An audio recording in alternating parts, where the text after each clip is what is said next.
Today, I want to talk about something that I feel very, very strongly about. And it is how, as a society, we have almost relied entirely on intellect to help us get through our problems, and how that is somehow really doing a disservice to our whole self. And so, what do I mean by that? Let's talk about that. We have spent, as a society, many, many years on educating ourselves. We went to school, we had to study subjects like math and English and science, and we spent an entire lifetime honing those skills, right? And those are amazing skills, right? They are important.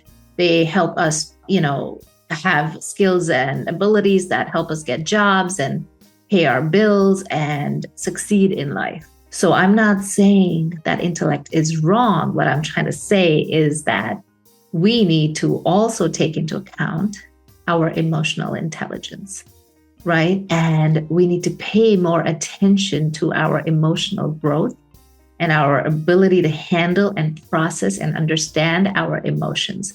Because emotion is energy in motion, and energy is what helps us manifest our dream life.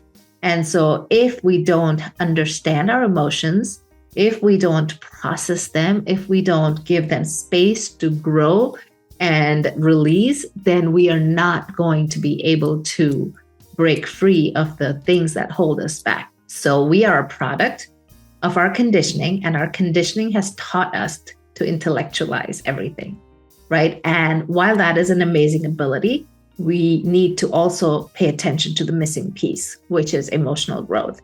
So imagine if we had done a deep dive into emotional growth and emotional maturity, just the way we studied all of these other subjects like English and math and science, physics, chemistry, biology, all of these things, right? If we had taken the time to understand, if we had gone to school to understand how our feelings come up, how they need to be processed, how they need to be understood, and not go into it from the aspect of psychology, looking back at our childhood and then trying to make sense of that. Imagine if we were going forward from childhood with this knowledge and ability to process emotions in a healthy, comfortable, easy way. Then none of us might need therapy, right? Because we are already understanding emotions at a level that we understand math and physics and science. And you can see this now having an impact in our world, especially even the corporate world is paying attention to this.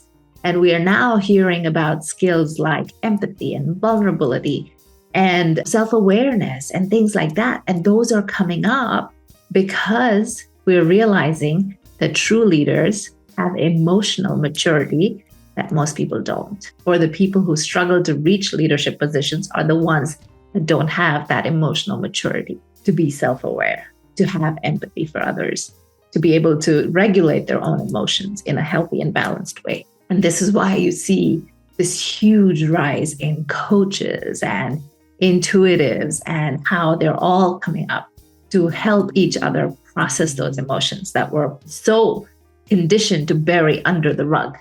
This is the conditioning that intellect has given us, right? Because if we are only going to compare each other, and success is also compared only through intellectual ability, then the people who are emotionally mature but not intellectually there are going to struggle, right? But we were not made to just grow intellectually. We were made to have intellectual growth and emotional growth. And together that raises our energy. And when our energy goes high, we become master manifestors. And then we can attract, not chase, the life of our dreams. So this is something I want to leave you with today as food for thought. Where are you in your emotional maturity, in your emotional wisdom, in your emotional intelligence? Are you at the same level as you are in your intellectual growth? Because if you're not, then there's work to be done here. And there's a reason to dig a little deeper into your emotional journey. What has that looked like for you? Have your emotions been full of worry, doubt, fear, insecurity while you're acing all of your exams and tests and grades and all of that? And if so, you might be missing out on a key piece of the puzzle. So find out what's going on there. Take that deep dive into your emotional minefield as it might be. Because sometimes we're so afraid of stepping in there because we think it's going to explode, right? So don't let that fear hold you back.